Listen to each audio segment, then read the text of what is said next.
Olá pessoal, tudo bem com vocês? Sou o professor Rafael, estou aqui novamente para mais um vídeo do canal Horus em Foco. Novamente estamos no quadro Horus em Foco Reflexão e o vídeo de hoje é o terceiro vídeo de uma série que nós colocamos como mito a maior de todas as verdades. No primeiro vídeo eu fiz uma conceituação sobre a questão dos mitos e de como que ele pode ser visto não como uma mentira, mas sim como uma verdade que transcende o tempo e o espaço. No segundo vídeo, que foi um vídeo um pouco mais longo, eu já comecei a fazer análise de um dos mitos que a gente que serve, né, como base para você fazer essa leitura e no caso aí dar um exemplo de por que a gente pode considerar o mito como a maior de todas as verdades. E aí eu peguei o texto bíblico que trabalha a criação do homem e da mulher. Nesse caso, eu peguei aqui o Gênesis 1, do capítulo, no caso, capítulo 1, do versículo do 26 ao Gênesis 2 até o versículo 4. E aí eu fiz toda uma leitura dessa reflexão, dessa passagem, que está no segundo vídeo. É só vocês que não assistiram ainda o primeiro e o segundo acessarem. E hoje nós iremos trabalhar o texto que vem, Gênesis capítulo 2, versículos de 4 até o versículo 25 desse mesmo capítulo, que encerra o capítulo 2. Então hoje faremos essa reflexão. Antes de iniciar esse tema de hoje, esse quadro de hoje, gostaria de pedir que vocês possam seguir o Horus em Foco nas redes sociais. Então está exatamente dessa forma, Horus em Foco, no TikTok e também no Instagram. Aqui no YouTube está também como Horus em Foco e no Facebook você vai encontrar o nosso canal como Horus Horus, tudo bem? Então é isso. Vamos iniciar a nossa reflexão. Eu vou estar lendo, como costumo fazer sempre, o texto. Se você quiser acompanhar essa leitura, essa reflexão, você pode pegar aí a sua Bíblia e dar uma olhada exatamente nessa passagem, Gênesis capítulo 2, a partir do versículo 4 até o versículo 25, tudo bem? Lembrando que essa leitura que eu faço, ela está mais no âmbito da filosofia. Claro que eu vou partir de elementos teológicos, vou partir de uma hermenêutica, que é uma técnica de você aprender a como interpretar textos antigos, textos literários. Eu comentei, inclusive, em um dos vídeos, na verdade, os primeiros vídeos, que você, no mínimo, você tem que pensar que a Bíblia ela tem dois sentidos básicos, que é de um filósofo chamado Fílon de Alexandria, que é o sentido literal e o sentido alegórico.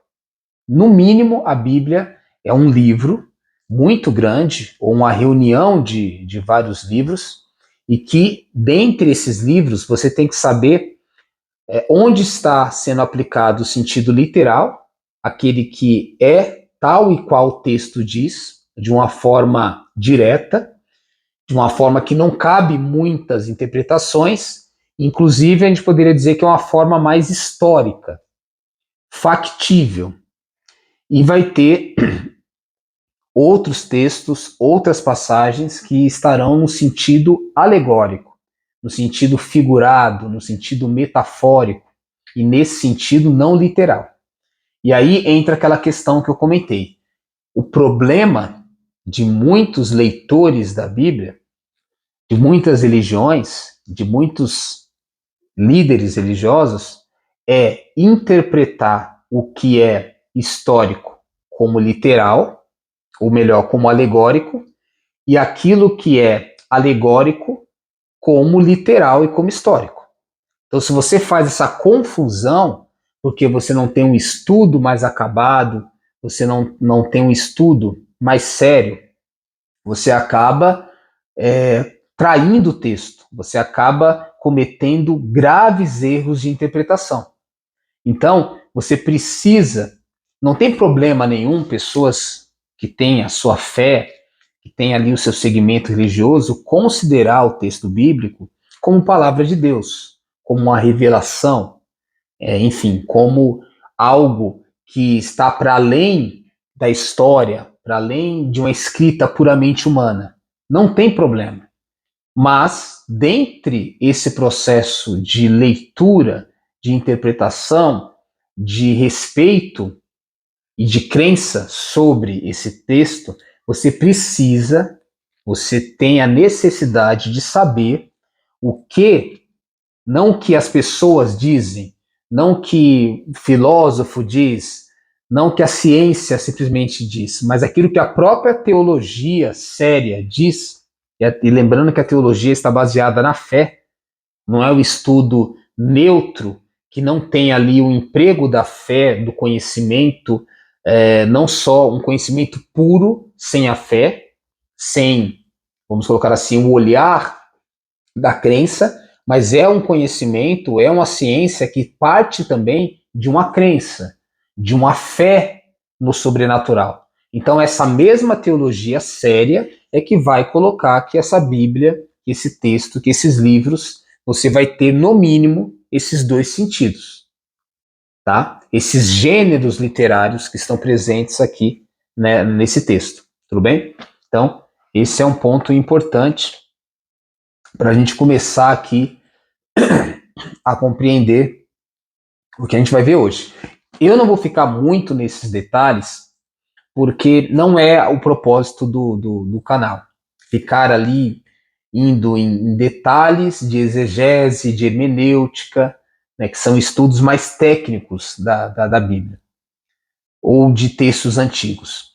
Mas eu preciso colocar esses elementos para que as pessoas comecem a ter um pouco mais de sabedoria e menos ignorância, menos paixão cega, e comecem também a buscar um pouco mais de coerência nos seus estudos e na sua leitura da Bíblia, como de qualquer outro texto.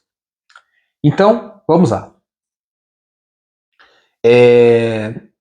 Só lembrando, o texto anterior, eu comentei que quando você pega e lê o livro do Gênesis, capítulo 1, nessa parte que faz a referência à criação do homem e da mulher, e depois o capítulo 2, você vai perceber que existe duas narrativas que, de forma diferentes, elas narram a criação do homem e da mulher. E aí você pode ter várias possibilidades de interpretação. Como, por exemplo, se você entender o primeiro texto como literal, ou seja, que ele está narrando exatamente o que aconteceu, o segundo texto necessariamente tem que ser falso. Porque são duas narrações diferentes da criação do homem e da mulher. Então, se você considera o primeiro verdadeiro, o segundo tem que ser falso. Se você considera o segundo verdadeiro, o primeiro tem que ser falso. Só que aí, quando você vai fazer estudos de exegese, de hermenêutica, o que se tem, esses grandes estudiosos da Bíblia chegaram à conclusão que você tem duas tradições diferentes, tradições que escreveram a Bíblia, que participaram do processo de escrita. E por que tradições? Porque às vezes a gente pensa e interpreta que cada texto da Bíblia foi escrito por um único autor, e na verdade não. Foram comunidades, tradições. Dentre essas várias tradições que escreveram, que comporam a Bíblia, aquelas que os estudiosos conseguiram mensurar, né, nesse caso aqui, a primeira narrativa, que foi a que eu li aqui eu expliquei no vídeo anterior, ela é atribuída à tradição sacerdotal, que geralmente ela tem a letra P como representando essa tradição. E aí você olha o esquema, a estrutura linguística das palavras, como é montado o texto, e lê também a segunda, você chega à conclusão que o segundo texto foi escrito por uma outra tradição, que é chamada de javista, e que tem como símbolo a letra J. Ou seja, são dois textos diferentes. Essa é uma das tradições, é uma das leituras mais aceitas, e que alguém depois reuniu esses dois textos num mesmo livro, porque se tratava de um mesmo gênero, de uma mesma, de um mesmo tema, que era a criação do mundo e a criação do homem e da mulher. Só que a própria forma de escrever, elas são diferentes. E aí eu poderia detalhar aqui, mas não é o propósito desse vídeo, as diferenças de cada tradição. Mas esses autores, melhor dizendo, esses estudiosos, eles fizeram exatamente essa diferenciação.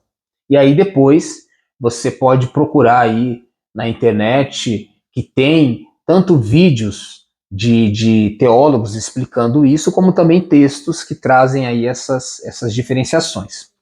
Tudo bem? Então, vamos lá. E só para deixar um quesinho aqui de curiosidade, vai ter um vídeo que eu vou comentar um pouco sobre a história ou a criação, o surgimento de Lilith. Só que só para falar sobre Lilith, que alguns vão dizer que na primeira narrativa do Gênesis, Lilith é a primeira mulher, que ela abandona o paraíso, por isso que depois Adão tem que solicitar ou dizer para Deus, que é o que a gente vai ver hoje, que os animais que existiam não tinha nenhum auxiliar para ele que fosse adequado, e aí Deus vai fazer ali a criação de Eva. Então, alguns vão dizer dentro dessa leitura, e aí isso está tanto numa tradição chamada Talmud, como também na Cabala, que é um livro mais místico dos judeus, teria a menção sobre Lilith, e aí depois em Isaías também vai aparecer uma menção sobre Lilith, mas enfim, Lilith vai ser uma pessoa, uma mulher, a primeira mulher, enfim, a gente vai ver exatamente essa questão num outro momento, que cabe aí uma reflexão muito específica só para ela. Então eu não vou entrar nesse ponto aqui, só estou citando, porque em algum momento eu estarei trabalhando isso no canal. Tudo bem? Então vamos lá.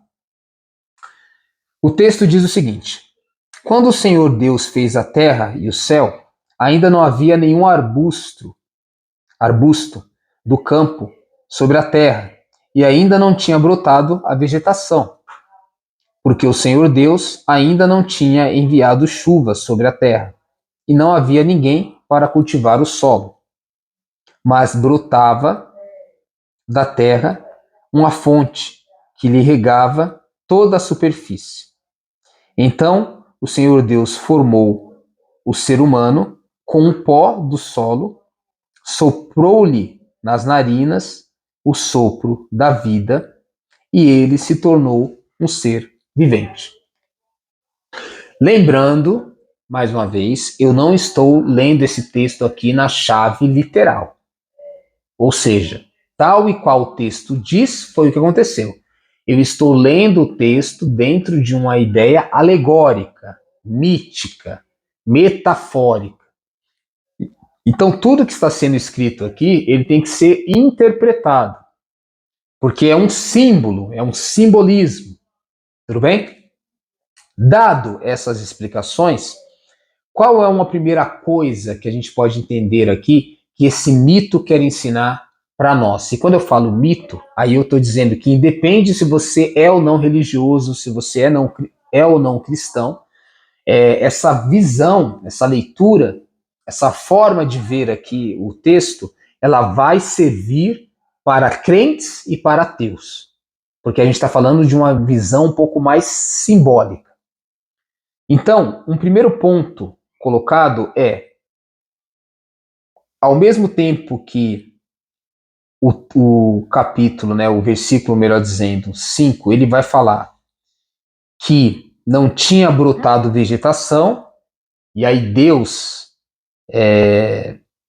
envia a chuva para que houvesse esse processo de fertilização da terra, e depois ele coloca que não havia ninguém para cultivar a terra, para cultivar o solo.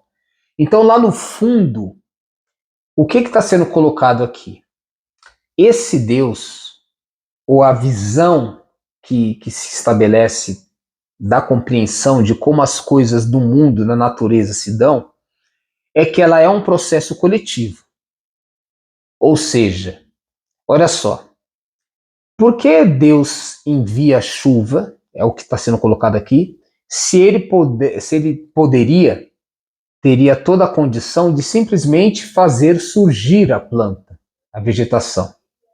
Mas quando ele fala, não, eu quero que exista um elemento água que vai regar, que aí vai germinar, e ainda assim, para que várias formas de vegetação possa se manter, possa se efetivar, você precisa de um ser humano que cultive essa terra. Então, o que está implícito aí? Que existe uma forma participativa, colaborativa entre o homem, Deus e a natureza. É interessante que eu nem tinha necessariamente preparado isso para falar aqui, mas agora me veio à mente, eu acho importante resgatar, que quando você pega o pensador Karl Marx, que ele vai ser um dos grandes, na minha opinião, o maior pensador para trazer e fundamentar a ideia de trabalho, aqui, por exemplo, está implícito a ideia de trabalho. Ou seja, qual que é a ideia de trabalho? Vamos partir do princípio que a natureza, ela não faz tudo sozinha, dentro daquilo que o ser humano entende como formas de lidar com a natureza, de adaptar a natureza para atender todas as suas necessidades. Então a agricultura, o cultivo da terra, ela é uma forma de trabalho. Porque se de repente o ser humano ele não faz uma intervenção na natureza em algum determinado momento para plantar uma semente, cultivar essa semente para que ela germine e lhe dê fruto, ele pode morrer de fome. Então a gente sabe, fazendo um estudo sobre a história, quando que a humanidade ela começou a ter o seu processo de evolução, quando também houve o domínio da arte da agricultura, porque o ser humano pôde se fixar, ficar mais parado, e aí ele tinha mais tempo não só para cultivar o trabalho e a sobrevivência, mas para também cultivar as coisas da mente, do espírito e do saber. Então a Bíblia, e aí nesse sentido, o mito bíblico, ele coloca elementos de muita sabedoria, que é um trabalho em conjunto. A natureza ela faz uma parte, vamos imaginar, existe uma força ou um Deus que faz uma parte, mas também precisa da parte humana. Ou seja, é um trabalho colaborativo para que a vida se estabeleça. Eu falei muito isso nos outros vídeos. Não existe um eu isolado, mas existe um eu coletivo. Essa ideia de um eu coletivo é que mesmo para que eu possa ser eu preciso de um tu, de um nós, de outros, para que de fato o eu possa existir, para que o eu possa se dar, se consolidar. Então, o cuidado de si ele também não é só um autocuidado, mas ele é um cuidado que depende do cuidado do outro. É uma troca. Sem o cuidado do outro, o cuidado de si não vai ser autossuficiente. Então, eu sempre coloco essa questão. É a própria, no caso aqui, Bíblia, que vai mostrar que essa onipotência divina, se ela é onipotente, que ela pode fazer tudo, ela tem o poder de tudo, em algum momento ela entende que um tudo isolado, eu me bastar a mim mesmo, ele se torna de alguma forma auto, ou ele se torna não suficiente, melhor dizendo. Quando a gente faz as coisas de forma colaborativa, todo mundo cresce. Se é partido de uma ideia de Deus, esse ser que seria onipotente, de alguma forma ele já parte para um movimento colaborativo, é porque não tem como não ser assim. O mito está dizendo a ideia, trazendo a concepção, que se Deus é um nós, e se Deus busca a colaboração dos outros para erigir, para produzir, para fazer as coisas, quem somos nós que não somos deuses, e somos pessoas humanas que nascemos, se desenvolvemos e morremos para sermos autossuficientes e não precisar de nada nem de ninguém. Então é isso que está aqui subentendido nesse processo que está sendo colocado aqui. E aí entra o versículo 7 que vai falar: então o Senhor Deus formou o ser humano com o pó do solo, soprou-lhe nas narinas o sopro da vida e ele tornou-se um ser vivente.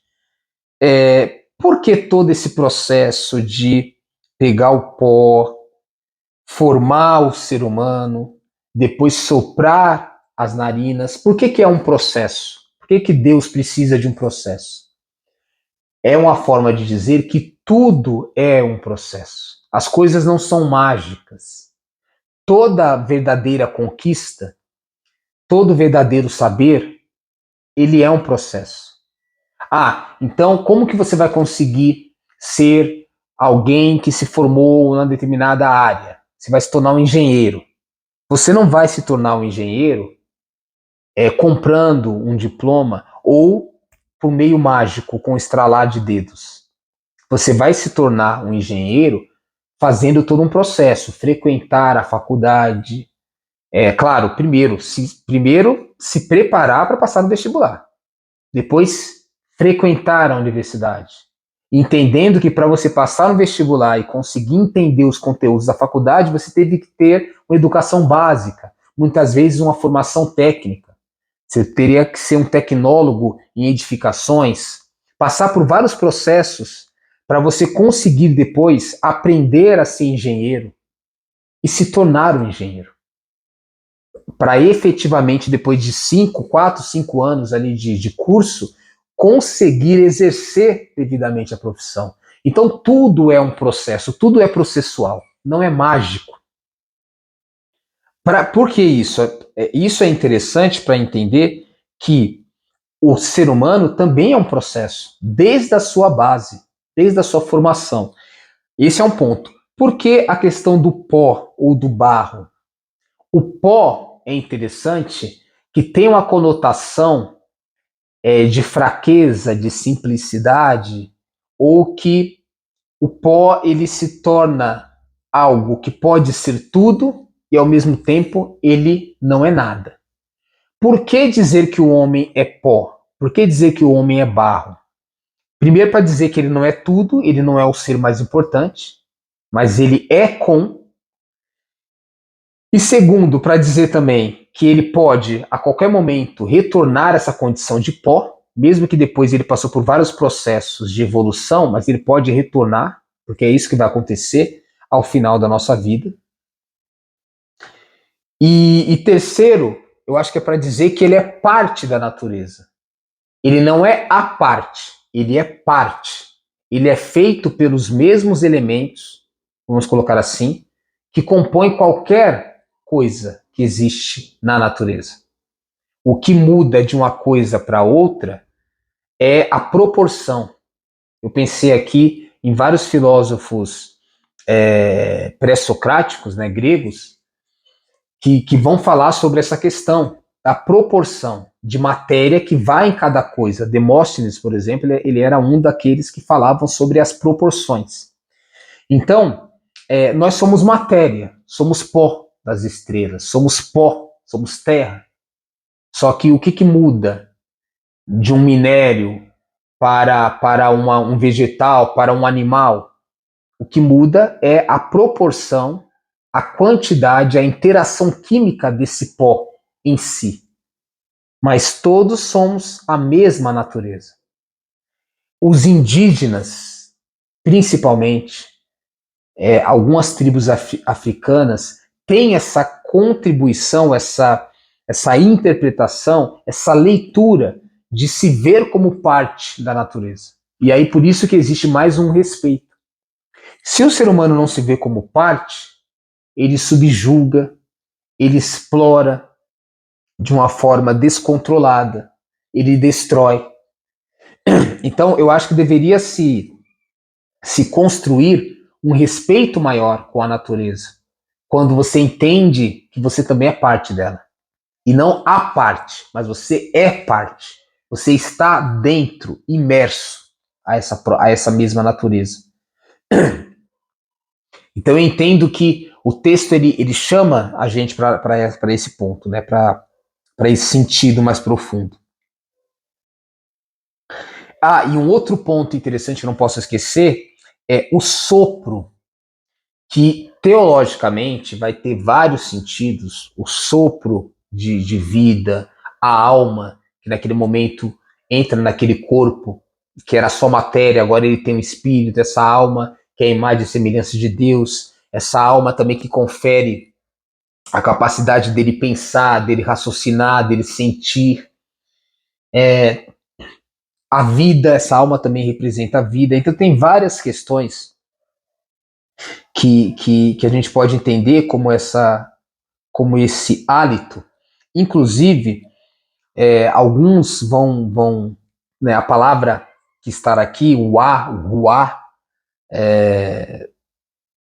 o pneuma também, que é visto, que é interpretado dentro do contexto bíblico, é entendido também como o Espírito Santo. Ele pode ser o mero espírito da vida, mas ele também, no caso, dentro de uma ideia teológica, ele poderia ser esse mesmo espírito que é a vida em si. Vamos imaginar assim, nesse processo mais divino, Deus seria aquele detentor da vida ou a vida em si, mas essa mesma vida é partilhada com outro ser, aqui no caso o ser humano. Mas dá para se entender que a vida é um movimento único, em que ele se manifesta de formas diferentes. Dá para pensar, sim, que a Terra é um ser vivente. No caso dos gregos, se você for pegar, por exemplo, Homero, ou melhor, né, vamos pegar aqui tanto Homero, Hesíodo, se você pegar os textos como a Teogonia, vai falar lá de Gaia, a mãe terra, que era uma mulher, enfim, mas só para dizer que existe essa compreensão de ver a Terra como um ser vivo, e não apenas, nesse sentido, um ser ativo, e não apenas passivo, e que muitas vezes essa Terra que é viva, ela também reage. Daria até para dizer, alguns vão dizer que a Terra não seria um ser consciente, como Teilhard de Chardin, um padre importante evolucionista da igreja, e que o ser humano seria essa parte consciente, essa parte que tem ali, né, sem ciência, mas a gente poderia entender que a própria Terra também ela teria uma consciência diferente da humana e que também é deliberativa, e por isso muitas vezes essa Terra ela é reativa aos ataques, às afrontas e à destruição que esse ser humano estabelece sobre essa Terra, E aí você vai ver que várias catástrofes, elas são manifestação que talvez pode ser uma resposta dessa natureza. Uma resposta violenta, mas é uma resposta. Pode ser uma resposta, inclusive, deliberativa dessa natureza.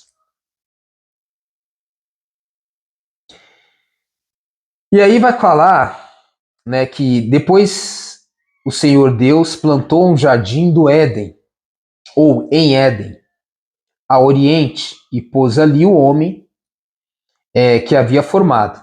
É interessante que está implícito a ideia. Antes de criar a matéria, ou concomitante à criação da matéria, do homem, você precisa criar o espaço. E concomitante também criar o tempo. O tempo e o espaço têm que existir para que o ser que é criado possa vir a ser criado. Sem espaço, como que pode haver, né, matéria? Como que pode haver como que um ser material, corpóreo, pode existir num vazio? Então, o tempo e o espaço é implícito ao ato de ter materialidade, de ter extensão corpórea. E tudo isso está implícito aqui. Mas como que a gente vê e percebe essa ideia dentro da sabedoria dos autores bíblicos? É quando ele coloca que Deus tem que plantar um jardim, mesmo que parece posterior ao ato criacional, mas está implícito que, na verdade, para que exista matéria e ela ocupe um lugar no espaço, antes tem que haver o espaço. E aí dá para perceber essa genialidade quando ele coloca que no Jardim do Éden, que foi plantado, esse homem depois vai ocupar esse espaço. Além disso, o Éden ele é visto como um lugar especial. É um lugar ali que vamos colocar assim, que um jardim em que esse ser humano possa se desenvolver.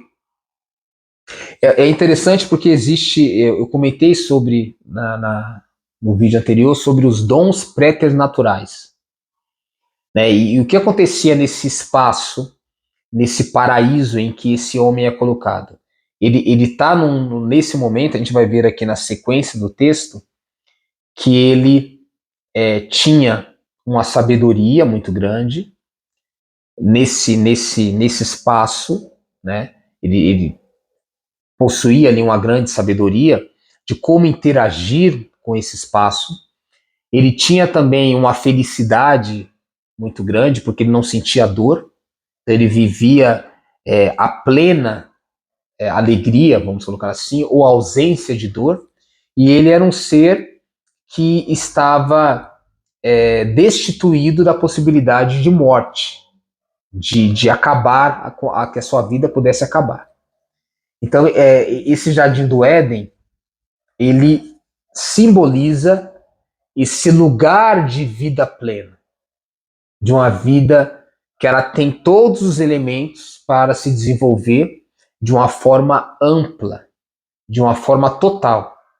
E aí a gente vai pensar assim: será que um dia nós poderemos ter uma sociedade em que todas as formas de vida, não só humana, tenha plenas possibilidades de se desenvolver na sua totalidade e não apenas na sua parcialidade, como é o que acontece muitas vezes na nossa sociedade?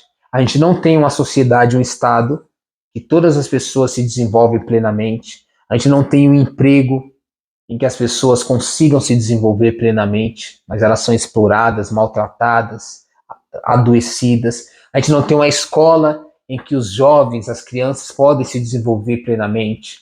A gente não tem casas, tanto do ponto de vista do espaço físico, mas também das relações humanas, em que as pessoas não podem se desenvolver plenamente. Então, o texto está colocando, está fazendo esse alerta. O ser humano, para ser pleno, ele precisa também de um lugar pleno. Porque é uma troca. Lembra que é um coletivo, não é um processo isolado?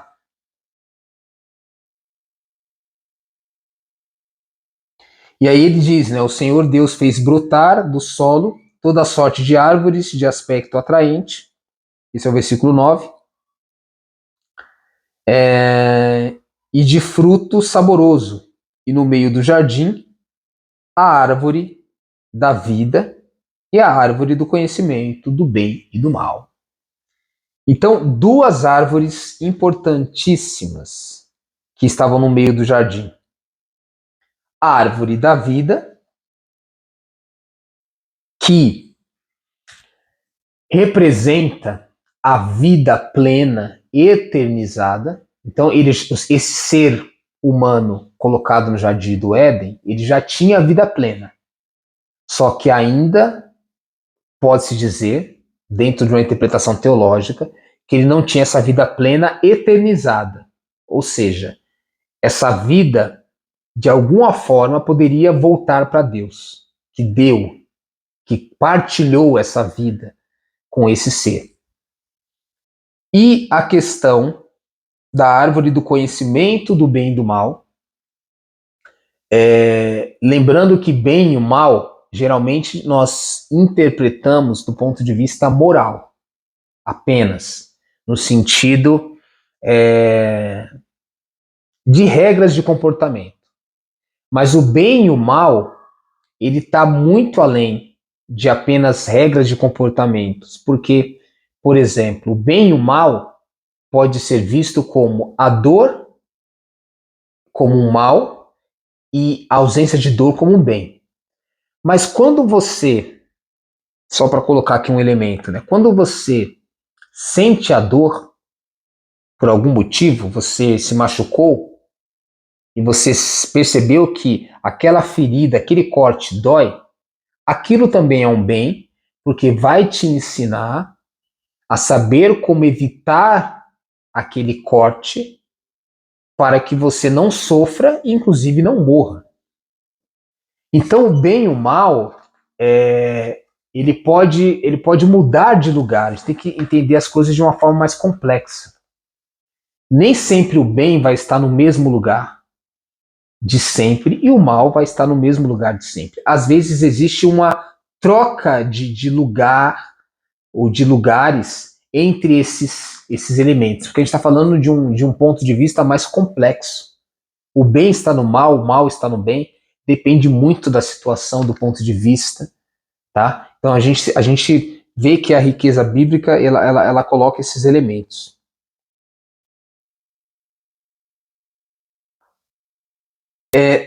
Aí eu vou partir para o versículo 15, porque do 10 ao 14 ele vai falar um pouco aqui da localização do rio, ou dos rios, onde estava o Éden, e nesse momento eu acho que não é interessante aqui para reflexão. Então o Senhor Deus tomou o homem e o colocou no jardim do Éden para o cultivar e guardar. Cultivar e guardar. Concomitantemente, você entende que o homem teria essas duas atribuições: cultivar e guardar. Cultivar e guardar. Se você pensar que esse é o processo da agricultura, ou de toda a ação humana sobre a Terra, o que a gente vê hoje é que o ser humano cultiva, mas esse cultivo vira exploração, porque ele não guarda, ele não tem o cuidado.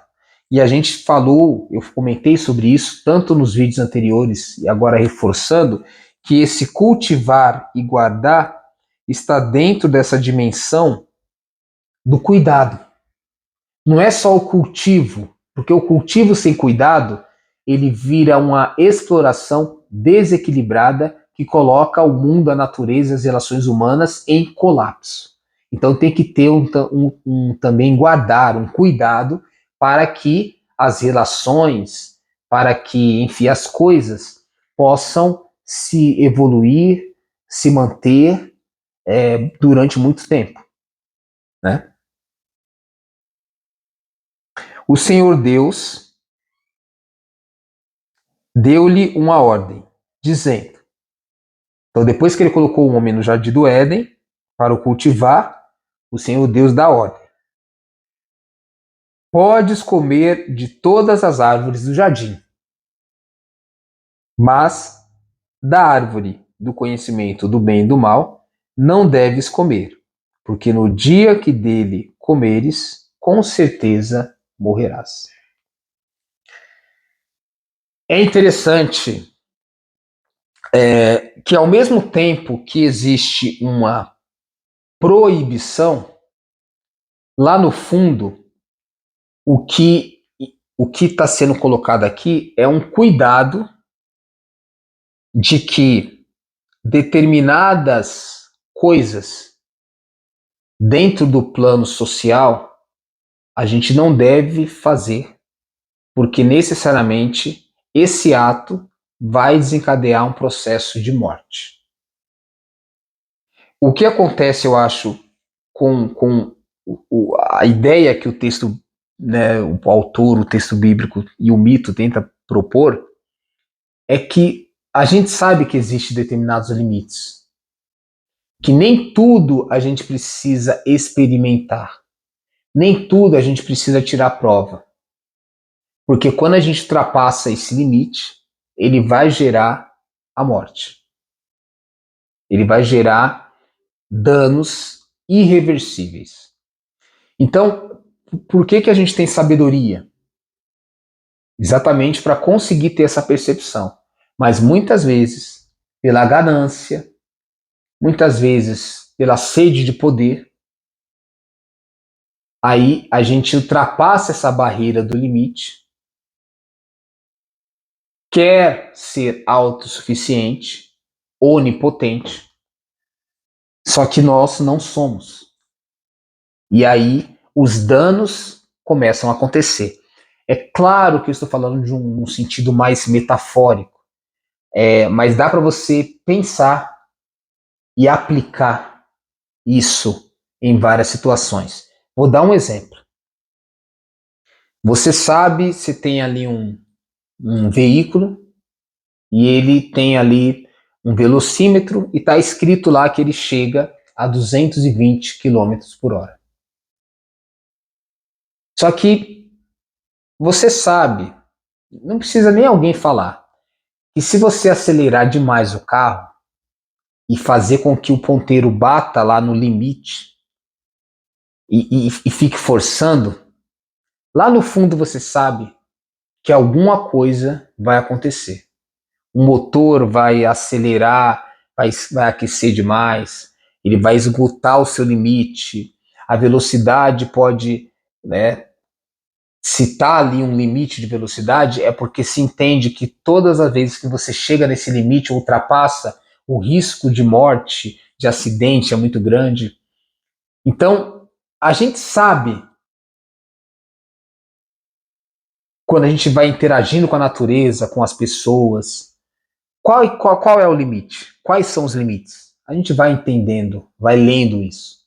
Então a gente não precisa chegar no limite. A gente pode voltar, recuar antes dele. Então é um pouco esse alerta que está sendo colocado aqui. Um outro ponto também interessante, aí eu vou encerrando um pouco a nossa reflexão de hoje, é que depois a gente vai vendo, a gente vai conseguir ver no desdobramento, na continuidade aqui do texto, que o ser humano, ele, porque assim, bem e o mal, ele traz uma delimitação de espaço e também, como foi colocado ali, conhecimento do bem e do mal. Então, o que seria o conhecimento do bem e do mal? A totalidade. Se eu conheço o bem e conheço o mal, eu conheço tudo. O que está implícito e que depois a gente vai ver que o ser humano vai ultrapassar esse limite do alerta que Deus colocou para não comer desse fruto. Porque a sede de poder, a ganância por ser onipotente, por ter o conhecimento de tudo, porque se eu conheço tudo, eu posso tudo, eu domino tudo, eu faço tudo, eu tenho tudo, é o que leva o ser humano a ultrapassar o limite. E aí depois vem as consequências. A gente vai ver depois até que ponto essas consequências da ultrapassagem desse limite é uma punição, é ali um castigo, ou é uma consequência inerente de quando você, de alguma forma, transgride ou ultrapassa determinados limites, necessariamente virão algumas consequências, que é inerente ao processo. Não necessariamente se trata de punição, de castigo, mas de danos, porque aquela ação ultrapassou o limite tolerável, suportável, saudável daquela situação.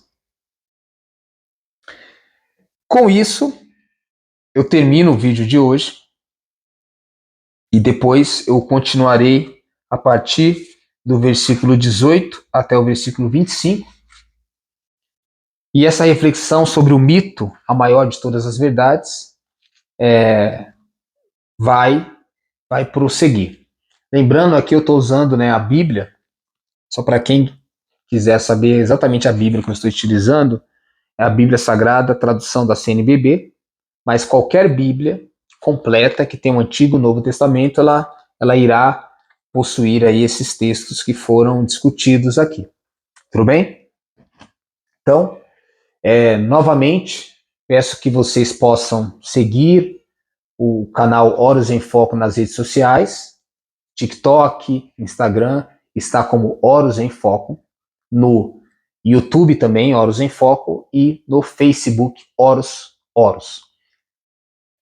Assista o vídeo, compartilhe, possa curtir também, que você possa curtir também os vídeos, que é importante para que ele tenha mais alcance. E é isso, por hoje ficamos aqui nessa reflexão e possamos nos encontrar aí na parte 3 dessa sequência. Na verdade, a parte 4, né?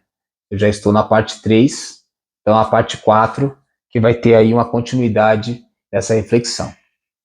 Então, ficamos por aqui. Horus em Foco, o Sol da origem infinita.